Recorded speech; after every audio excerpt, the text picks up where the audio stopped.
बहुत बड़े पहाड़ और वादियों के बीच में बसे एक बहुत घने जंगल में हमें एक पेड़ दिखाया जाता है जिसके अंदर एक बॉल जैसी चीज़ होती है। पर ये कोई आम बॉल नहीं थी। इस बॉल के अंदर हमें आंखें दिखाई जाती हैं जिसके अंदर से आ रही रोशनी आसमान को जा रही थी।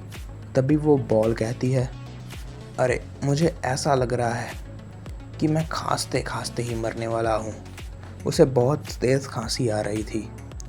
वो अपने आसपास के माहौल को देखते हुए गैस करता है कि ये तो मेरा घर नहीं है, मैं तो अपने घर में था, ये मैं कहाँ हूँ? आखिर मैं इस जंगल में क्या कर रहा हूँ? ये तो मेरा घर नहीं है।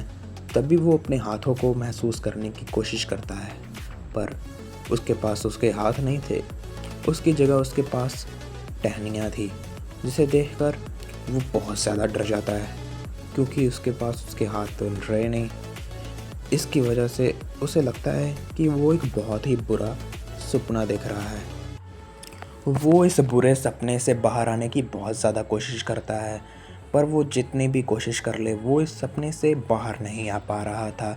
इस वजह से उसे बहुत ज़्यादा गुस्सा आता है। वो सोचता है कि आखिरी टाइम पे उसने क्या किया था, जो वो एक पेड़ बन गया। उसे याद आता है कि हाँ, उसने सिर्फ पानी पिया था। क्या वो पानी पीते ही मर गया है? ये सोचकर वो और भी ज़्यादा डर जाता है। आखिर में वो सोचता है कि शायद वो इसाका हो गया होगा, पर एक पेड़ ही क्यों? आखिर वो एक पेड़ के रूप में ही दोबारा क्यों पैदा हुआ? उसके पास तो 2 हाथ भी नहीं है जिससे वो पुलअप्स मार सके। इसके बाद उसका ध्यान जाता है कि वो आसपास की जगहों को देख सकता है, जबकि आम पेड़ देख नहीं सकता। उसने ऐसी बात तो कभी नहीं सुनी कि पेड़ देख सकते हों। इसके अलावा उसे स्मेल भी आ रही थी और उसे सब कुछ सेंस भी हो रहा था, जिसका मतलब था कि वो कोई आम पेड़ तो बिल्कुल नहीं है। उसे सेंस होता है कि उसके पास 50 टहनियाँ हैं, जिसमें से सिर्फ वो एक ही टहनी को कंट्रोल कर सकता है। पता नहीं ऐसा क्यों था। वो सोचता है कि एक पेड़ के तौर पर तो वो हिल-डुल भी नहीं सकता। अगर किसी ने उस पे हमला किया तो वो आखिर यहाँ से भागेगा कैसे, या फिर अपना बचाव कैसे करेगा? उसे समझ आ जाती है कि वो इस दुनिया में सर्वाइव कर पाएगा, इसकी गारंटी बहुत ज़्यादा कम है। तभी उसे बहुत तेज़ आवाज़ आती है। ये उसके पास 2 मधुमक्खियों की आवाज़ थी, जो कि वो अपनी टहनियों से वार करके उन दोनों मधुमक्खियों को ही मार देता है। उसने एक ही बार में उन दोनों मधुमक्खियों को डबल किल कर दिया था। ये देखकर वो बहुत ज़्यादा खुश था। तभी उसे सिस्टम की आवाज़ आती है कि उसे 0.2 इवोल्यूशन पॉइंट मिले हैं। इस सिस्टम की विंडो के अंदर उसका नाम यूजी लिखा हुआ था, जो कि उसकी पुरानी ज़िंदगी में उसका नाम हुआ करता था। इसका मतलब है कि उसका नाम नहीं बदला है। उसके नीचे लिखा हुआ था विलो ट्री, मतलब कि वो एक विलो ट्री के रूप में फिर से पैदा हुआ है। उसके पास जो 0.2 एवोल्यूशन पॉइंट थे वो उन्हें यूज़ करने की सोचता है।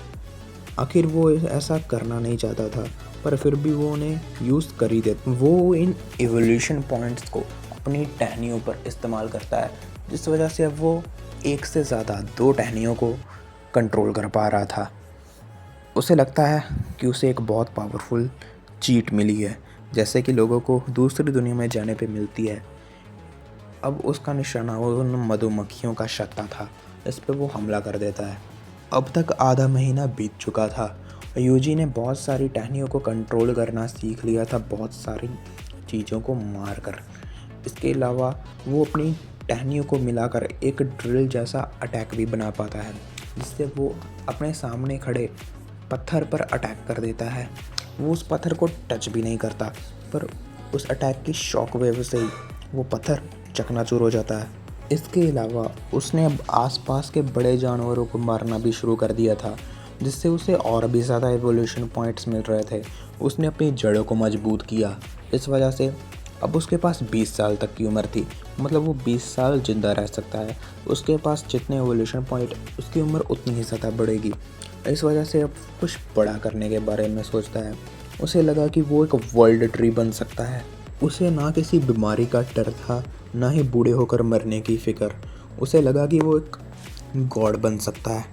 उसके ऊपर ही एक घोंसला था जो कि उसके ऊपर एक दिन आकर यूं ही गिर गया। उसे नहीं पता ये घोंसला कहाँ से आया, पर इस घोंसले के अंदर फैल्कन नाम के पक्षी के बहुत सारे बच्चे थे। जब ये बच्चे पूरी तरह बड़े हो जाते हैं तो ये 50 सेंटीमीटर तक इनकी हाइट चली जाती है, और इसके अलावा ये बच्चे बहुत ज़्यादा किलोमीटर पर आवर की स्पीड से उड़ते हैं। वो इन पक्षियों को ट्रेन करना चाहता था ताकि जब ये पक्षी बड़े हो जाएं तब ये इन पक्षियों का इस्तेमाल कर सके, और भले ही वो इस दुनिया में चल नहीं सकता था तब भी थोड़ा बहुत सरवाइव कर सके। इसके बाद हमें इस जंगल के बड़े बड़े ख़तरनाक जानवरों को दिखाया जाता है। इसमें बड़े बड़े स्पाइडर और एक बहुत ही बड़ा गोरिल्ला था जो कि एक पेड़ को उसकी जड़ों समेत उठाकर ही खा जाता है। इसके अलावा हमें भेड़िए भी दिखाए जाते हैं। उसके अलावा एक सांप जिसका सिर में कुछ तो एक्स जैसी चीज़ थी और वो बहुत जगह पर तोड़ फोड़ मचा रहा था। हमारा पेड़ यूजी एक खरगोश को पकड़ता है और उसे उस पक्षियों को खिला देता है जो कि घोंसले में थे।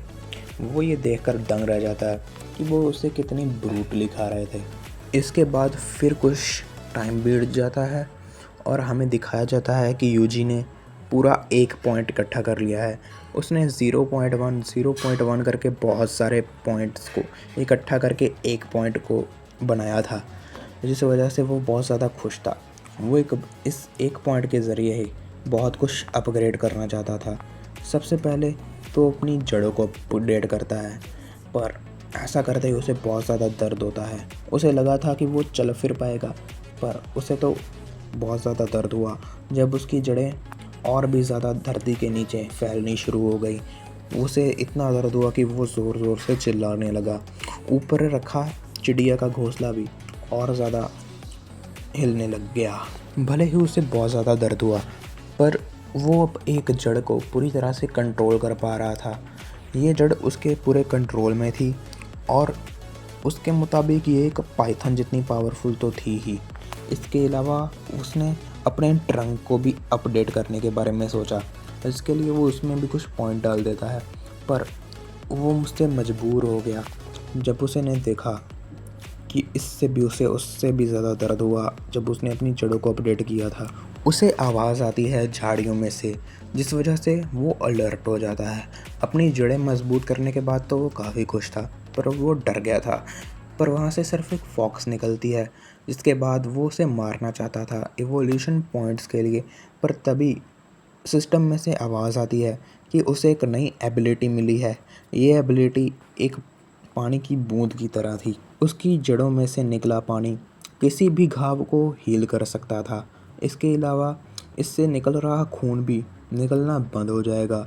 वो अपनी इस नई एबिलिटी को ट्राई करना चाहता था, इसलिए उसने इसे उस फॉक्स पर ट्राई किया, जिसके बाद वो फॉक्स पूरी तरह से ठीक हो जाती है और उसके गले लग जाती है। उसे लगता है कि वो इस फॉक्स को मार देगा क्योंकि उस पर इसके चार्म का कोई असर नहीं हो रहा था, पर वो उसकी क्यूटनेस देखकर पिघल जाता है और उसे नहीं मार पाता। तभी उस फॉक्स में से एक लाइट निकलती है, जिसके बाद वो फॉक्स इवॉल्व होने लग जाता है और वो बदल जाता है एक रेड फॉक्स में। अब वो पहले से भी ज़्यादा पावरफुल हो गया था। यूजी उसका भी करैक्टर विंडो देख पा रहा था, जिसके अंदर उसका नाम रेड फॉक्स ही लिखा था और वो लेवल 4 पे था। वो अपना लेवल चेक करता है तो उसका लेवल 9 था, जो देखकर वो काफ़ी खुश होता है कि वो इस फॉक्स से तो काफ़ी लेवल हाई है। तब उसका ध्यान जाता है कि रेड फॉक्स जब यहाँ पर आया था घायल हालत में, तब उसे तीर लगे हुए थे, जिसका मतलब है कि उस पर इंसानों ने हमला किया था। वो ये देखकर काफ़ी डरता है क्योंकि अभी वो इंसानों से लड़ना नहीं चाहता था, पर अगर उसे लड़ना पड़ा तो वो इंसानों को मार ही देगा। उसे ऐसे ख्याल आ रहे थे वहाँ पे उस फॉक्स को। तभी किसी के आने की आवाज़ आती है और वो फॉक्स वहाँ से भाग जाता है। वहाँ से 2 लड़कियाँ आ रही थी। इसी के साथ इसका ये हमारा आज का एपिसोड ख़त्म होता है। उन लड़कियों ने यूजी की ओर देखकर पापा कहा तो यूजी बहुत ज़्यादा हैरान हो गया, पर वो एक्चुअल में यूजी को पापा नहीं कह रही थी। उनका जो डैड था वो यूजी मतलब उस पेड़ के नीचे दफन था। इस वजह से वो यूजी की तरफ देखकर पापा कह रही थी। यूजी को ये बात तब समझ आई जब उन्होंने अगरबत्तियाँ जलाकर वहाँ पर प्रे करना शुरू किया। यूजी को बहुत बुरा लग रहा था क्योंकि उनका डैड तो अब तक एब्जॉर्ब भी हो गया होगा। वहाँ पर जो छोटी बच्ची थी, मतलब उसकी बड़ी बहन की छोटी बहन, वो वहाँ पर रखे फल खाना चाहती थी, पर यूजी को ये बात बिल्कुल पसंद नहीं आ रही थी। इसके बाद वो दोनों बहनें नहाने के लिए चली जाती हैं। यूजी ने मुड़कर देखने की बहुत कोशिश की, पर क्योंकि वो सिर्फ एक पेड़ था तो वो मुड़ नहीं सकता था। जब उसने बहुत ज़्यादा मुड़ने की कोशिश की अपनी जड़ों को हिलाकर, तो उसे बहुत ज़्यादा दर्द होता है। इस वजह से वो बहुत ज़ोर से चीखता है। उससे रेड फॉक्स से भी जेलसी हो रही थी क्योंकि वो चल फिर सकता था, और ख़ुद पर बहुत ज़्यादा गुस्सा भी आ रहा था कि वो चल फिर क्यों नहीं सकता। वो दोनों बहनें वहाँ से जाते हुए भी यूजी को पापा कह रही थी, मतलब उसकी तरफ देखकर पापा कह रही थी। इस वजह से यूजी बहुत ज़्यादा शर्मा रहा था। वो कह रही थी कि वो दोनों वापस ज़रूर आएगी। इसके बाद एक हफ़्ता बीत जाता है, और इस एक हफ़्ते में यूजी काफ़ी ज़्यादा पावरफुल हो चुका था, और उसने जिन पक्षियों को अपने घोंसले में पाला था वो भी बहुत ज़्यादा पावरफुल हो गए थे। अब वो लेवल 3 पर पहुंच चुके थे और उनकी स्पीड एक बुलेट से भी ज़्यादा थी। इसके बाद हमें दिखाया जाता है कि वो सारे पक्षी एक साथ इकट्ठा होकर एक बहुत बड़े पक्षी पर अटैक कर रहे थे, क्योंकि वो यूजी के लिए खाना इकट्ठा करना चाहते थे। पर वो जो दूसरा पक्षी था वो बहुत ज़्यादा तेज़ था, और उन फैल्कन्स के हमले का उस पर ज़्यादा कुछ असर भी नहीं होता। जब रेड फॉक्स उनकी मदद करने आता है तो वो भी उसे अपने पंजे के नीचे दबाकर बहुत आसानी से हरा देता है। पर जब यूजी की उसे आवाज़ आती है और उसकी प्रेजेंस महसूस होती है तो वो पूरा कांप जाता है। उसने इतनी खतरनाक प्रेजेंस कभी महसूस नहीं की थी। यूजी अपने बस एक अटैक में उसकी जान ले लेता है और फिर उसे एब्जॉर्ब करने लगता है। ये लेवल 9 पर था, और यूजी बहुत ज़्यादा पावरफुल होने के बाद भी ये सोचकर डर रहा था कि अगर इससे ज़्यादा कोई और पावरफुल लेवल का मॉन्स्टर यहाँ पर आ गया तो शायद से वो उसका मुकाबला भी ना कर सके। उन सबको डिवाइन लिक्विड पीने के लिए देता है ताकि उन सबका लेवल और भी ज़्यादा तेज़ी से बढ़े। तभी यूजी पर एक बहुत ज़्यादा ही खतरनाक लेवल वाला हमला हो जाता है। यूजी को कुछ समझ नहीं आ रहा होता क्या हुआ, पर सिस्टम उससे बताता है कि उसकी बहुत सारी जड़ों को तोड़ दिया गया है। जब यूजी मुड़कर देखता है तो वहीं पर एक बहुत बड़ा स्नेक था, जिसके सर पर एक बहुत बड़ी कुल्हाड़ी थी। उसकी पूंछ पर भी एक बहुत ज़्यादा बड़ी कुल्हाड़ी थी। यूजी उसे देखकर बहुत ज़्यादा डर जाता है। उस स्नेक का लेवल 9 था, जो कि और भी ज़्यादा परेशान करने देने वाली बात थी। यूजी को उसकी कोई प्रेजेंस भी महसूस नहीं हो रही थी। शायद इसी वजह से वो सांप उस पर हमला करने में कामयाब हुआ था।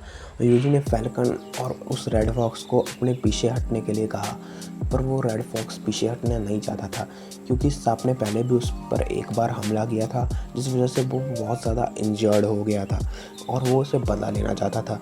पर यूजी को पता था कि वो उसका कुछ भी नहीं बिगाड़ सकता, इसलिए उसने उसे अपने पीछे आने के लिए कहा।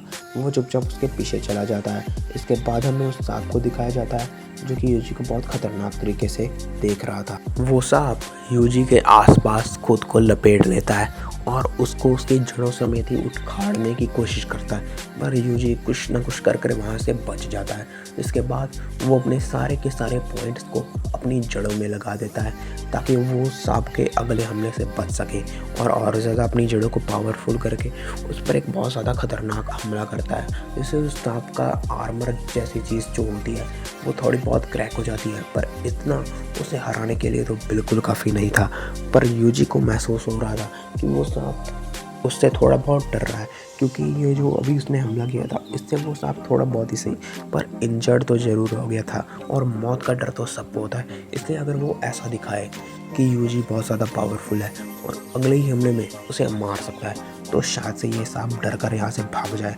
इसलिए यूजी अपना भयंकर वाला किलिंग इंटेंट उसको दिखाने लगता है ताकि ये सांप किसी न किसी तरीके से यहाँ से बस निकल जाए और यूजी की जान बच जाए। वो सांप भी यूजी के इस बहकावे में आ जाता है और वहाँ से भाग जाता है। इस वजह से यूजी को बहुत ज़्यादा टाइम मिलता है और सुकून। पर यूजी ये जिस जंगल में रह रहा था, ये जंगल पूरा का पूरा डिस्ट्रॉय हो गया था। ये देखकर यूजी को बहुत ज़्यादा बुरा लग रहा होता है, और यूजी की हालत खुद भी कुछ खास नहीं थी। उसके ऊपर भी बहुत ज़्यादा क्रैक पड़ गए थे, उसकी बहुत सारी जड़ें भी टूट चुकी थी, जिस वजह से यूजी बहुत ज़्यादा इंजर्ड था। तभी सिस्टम की आवाज़ आती है कि उसे इवॉल्व होने के लिए रैंक 1 में बस 10 पॉइंट्स की ही ज़रूरत है, जिसे देखकर यूजी बहुत ज़्यादा हैरान हो जाता है कि सिर्फ 10 पॉइंट। अगर वो ये मैसेज पहले आता तो वो काफ़ी ज़्यादा पावरफुल हो चुका होता। वो जल्दी से इस रैंक 1 में जाने के लिए तैयार था, क्योंकि ये रैंक 1 लेवल 9 से तो बहुत ज़्यादा पावरफुल ही होगी। इसके बाद वो नॉन स्टॉप इवॉल्व होना शुरू हो जाता है। उसकी जड़ें नॉन स्टॉप इवॉल्व हो रही थी, वो बहुत ज़्यादा फास्ट हील हो रहा था और बहुत ज़्यादा पावरफुल बनता ही जा रहा था, जिसके काफ़ी टाइम बाद इवोल्यूशन फिर जाकर रुकता है। उसकी आसपास की जगह भी ठीक हो चुकी थी और अब यूजी रैंक 1 में पहुंच चुका था। इसके बाद वो खुद के और रेड फॉक्स के और इनके अलावा फैल्कन के भी लेवल को भी चेक करता है। फैल्कन के सारे पक्षी जो थे वो लेवल 5 पर पहुंच चुके थे, जो कि अब आराम से उस बड़े वाले पक्षी को तो हरा ही सकते थे। इसके अलावा रेड फॉक्स जो था वो लेवल 7 पर पहुंच चुका था, जो कि काफ़ी पावरफुल लेवल था। इसके बाद वो फैल्कन को हुक्म देता है कि वो जाकर देख कर आए कि आखिर वो जो सांप है वो किस बिल में जाकर छुपा है। जिसके बाद वो पक्षी बुलेट की स्पीड से वहाँ से निकलते हैं और उसे देखने जाते हैं। वो जब रेड फॉक्स की स्टेटस विंडो को एक बार फिर से देखने लगता है, तभी उसे पीछे से आवाज़ आती है हेल्प की। कोई उससे पीछे से हेल्प मांग रहा था। इसके बाद ये चैप्टर हमारा यहीं पर ख़त्म होता है। अगले चैप्टर में जब वो देखता है कि वो हेल्प की आवाज़ किसकी थी, तो वो उन 2 लड़कियों को उसकी ओर भागते हुए देखता है, जिसके पीछे तरह तरह के जानवर, हाथी, घोड़े, बैल, जैसा कि बंदर भी पड़े हुए थे। वो उसे पता था कि ये दोनों लड़कियां उसे देखने आई होंगी, पर ये जो जानवर है वो उसकी एवोल्यूशन की रैंक 1 की जो लाइट है उसकी वजह से यहाँ पर अट्रैक्ट हुए हैं। वो भी अपनी नई पावर्स का इस्तेमाल करके देखना चाहता था कि आखिर वो कितना पावरफुल हुआ है, इसलिए वो इन सब से लड़ने के लिए भी तैयार था। वो 2 लड़कियाँ बहुत ज़्यादा डरी हुई थी, क्योंकि उन दोनों को खुद समझ नहीं आ रहा था कि उनके पीछे इतने सारे जानवर क्यों पड़े हुए हैं। तभी उनमें से एक बोर जो था वो उस लड़की पर अटैक करने की कोशिश करता है, पर तभी वहाँ पर रेड फॉक्स आ जाता है, जो कि अपने एक अटैक में उस बोर को वहीं लिटा देता है। इसके बाद उनके साथ के लिए वहाँ पर फैल्कन्स भी आ जाते हैं, जो कि बुलेट की स्पीड के साथ उन सभी जानवरों को मार रहे होते हैं। ये लड़कियाँ उसे देखकर और भी ज़्यादा हैरान होती हैं और सोचती हैं कि क्या ये हमारी मदद करने के लिए आए हैं। तभी पीछे से यूजी की आवाज़ आती है कि तुम 2 लड़कियाँ यहाँ पर मेरे पीछे आकर छुप जाओ। वो लड़कियाँ जब वहाँ पर बोलते हुए पेड़ को देखती हैं तो वो इतना ज़्यादा डर जाती हैं कि वो वहीं पर ही बेहोश हो जाती हैं, क्योंकि उन्हें याद था कि वो इस पेड़ के नज़दीक कई बार आई थी, पर पहले तो ये पेड़ बोलता नहीं था। इसके अलावा यूजी ने अपनी सभी की सभी जड़ों को रिलीज़ कर दिया था और वो बहुत ज़्यादा भयंकर रूप में आ चुका था। वो उन सभी जानवरों पर अटैक कर देता है। सभी जानवर भी यूजी पर बहुत ज़्यादा खतरनाक वाले अटैक कर देते हैं और यूजी उन सभी को मारना शुरू कर देता है और वो कहता है कि तुम सभी यहाँ आए, तुम अपनी मर्जी से हो, पर अब तुम सब मेरे इवोल्यूशन पॉइंट्स बनकर यहाँ से जाओगे। इसके साथ साथ हमारा ये चैप्टर भी यहीं पर ख़त्म होता है।